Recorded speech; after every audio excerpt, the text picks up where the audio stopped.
मी आल्यापासून पाहतो आहे. खरं तर हा अनुभव मी पहिल्यांदा घेतो आहे.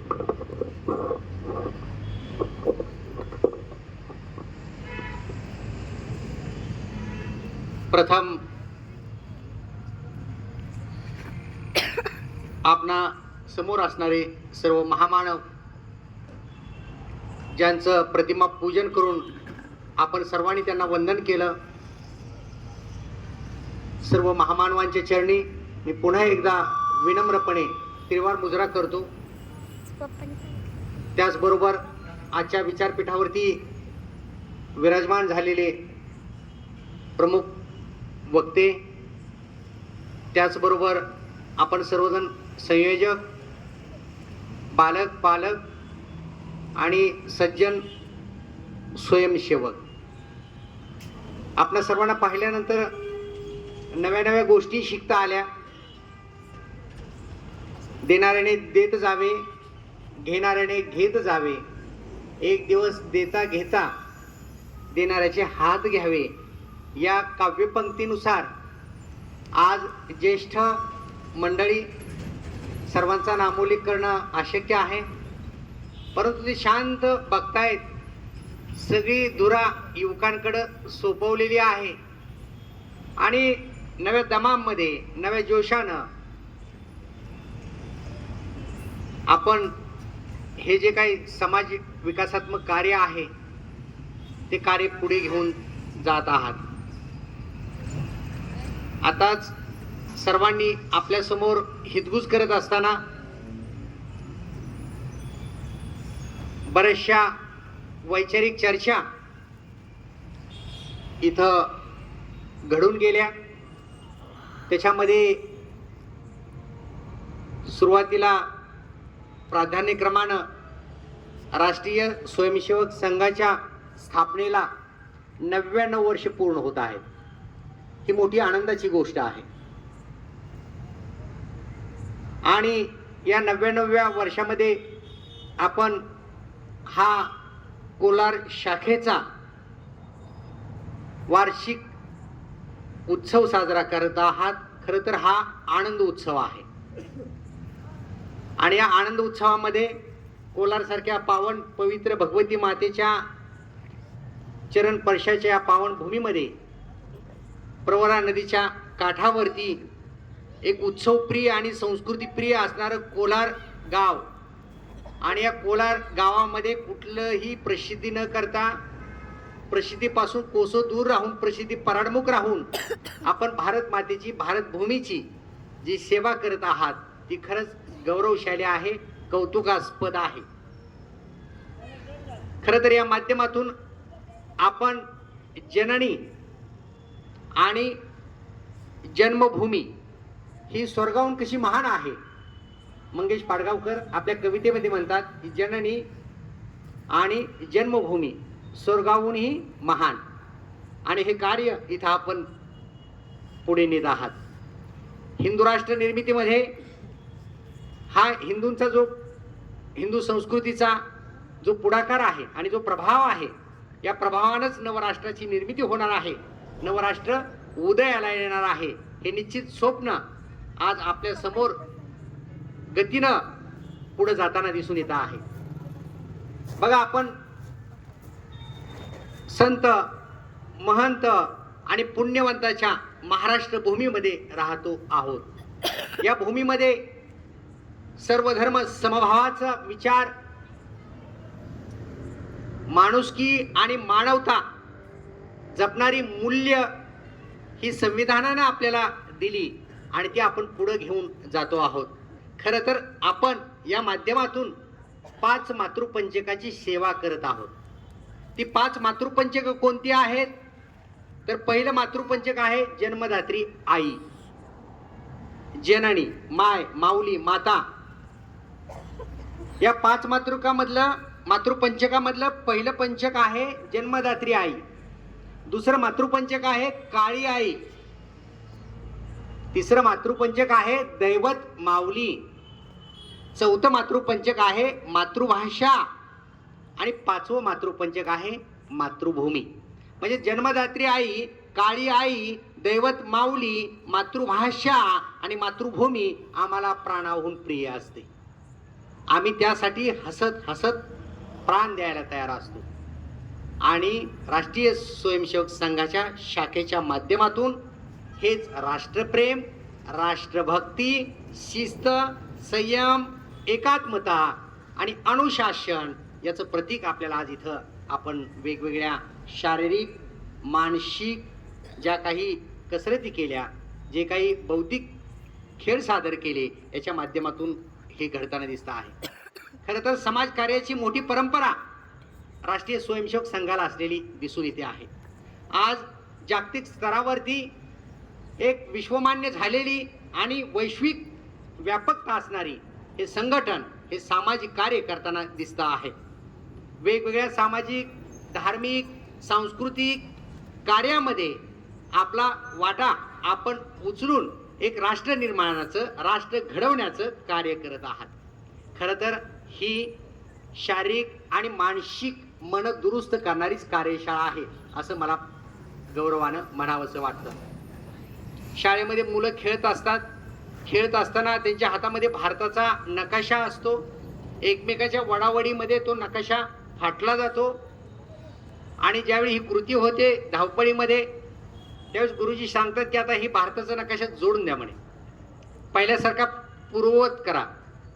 अनेक मुलं येतात, भारताचा नकाशा जोडण्याचा प्रयत्न करतात, आपलं आपलं कौशल्य वापरतात.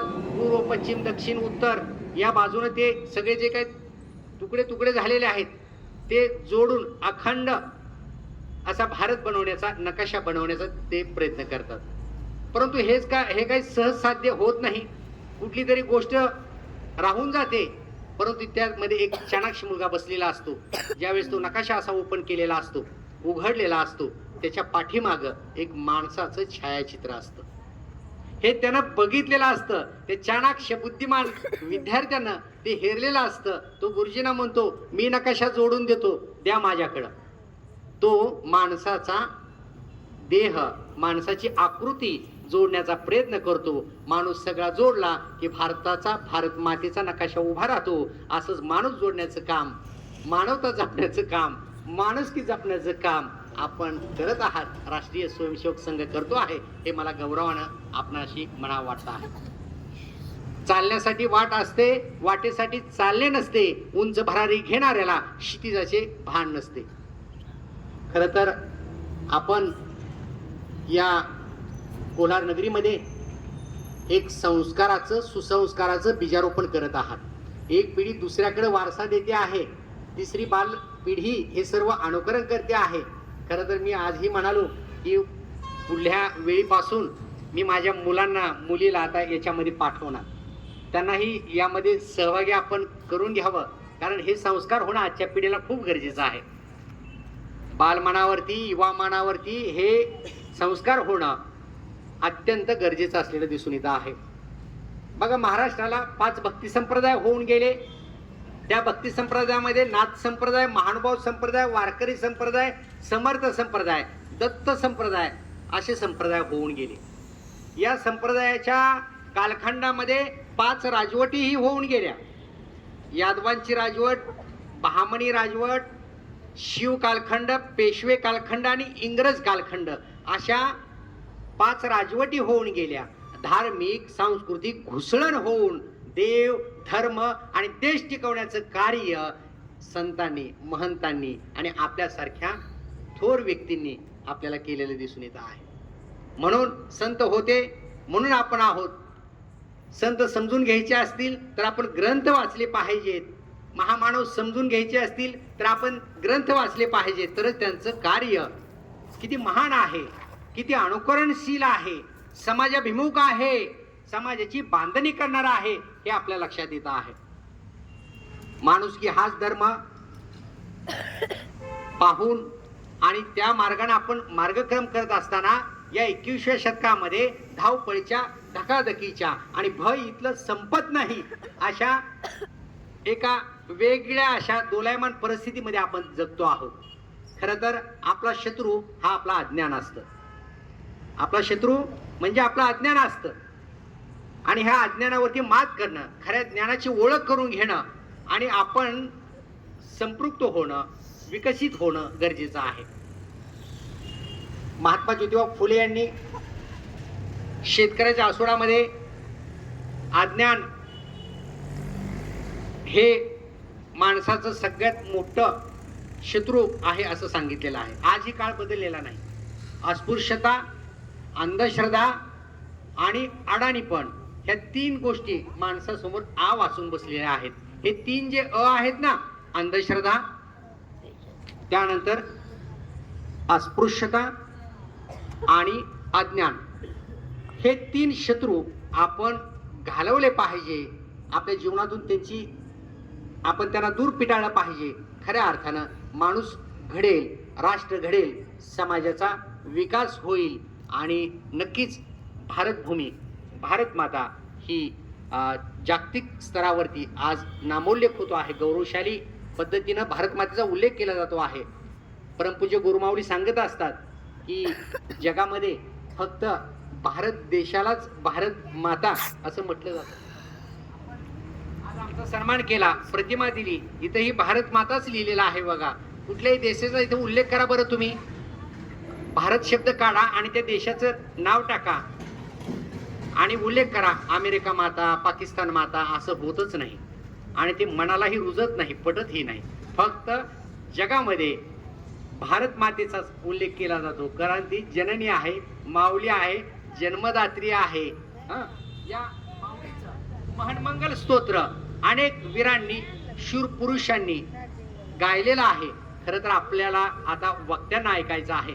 मी वेळेचं भान ठेवतो आणि थोडंसं मी मला आवरून घेतो.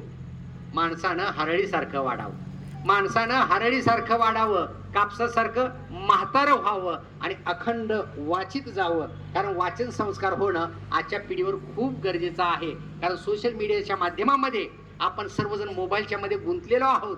आता कोरोनाच्या काळामध्ये शिक्षणासाठी मोबाईल अत्यावश्यक होता, निश्चितच आहे.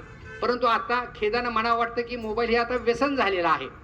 हे व्यसन दूर करणं आणि वाचन संस्कार करणं हे आता काळाची गरज बनलेली आहे. वाचन ही एक मोठी समस्या आहे, कारण वाचनातूनच संस्कार होत असतात, वाचनातूनच विचार घडत असतात आणि वाचनातूनच आपली प्रगती होत असते. म्हणून पुस्तकाच्या गराड्यामध्ये सगळ्यात सुरक्षित वाटतं. पुस्तकामध्ये केलेली गुंतवणूक ही सर्वाधिक व्याज देत असते. म्हणून आपण या संघाच्या माध्यमातून हेच नवी पिढी घडवण्याचं काम, राष्ट्र निर्माण करण्याचं काम, राष्ट्रप्रेम, देशभक्ती हे रुजवण्याचं काम करत आहात. आम्हाला खूप आनंद वाटला. तुम्ही खरं तर सन्मान दिला. साहेब, मी तुम्हाला म्हणेल, हे स्वयंसेवक खूप चाणाक्ष आहेत. इथं कुणाला बसवत नाहीत बरं का. खूप बारकाईनं पाहिलं यांना, खूप परीक्षा घेतली आणि आज मला कळालं आणि चांगल्या पद्धतीने आम्हाला मान दिला, बोलवलं. मी तुमचा शतशः ऋणी आहे. धन्यवाद.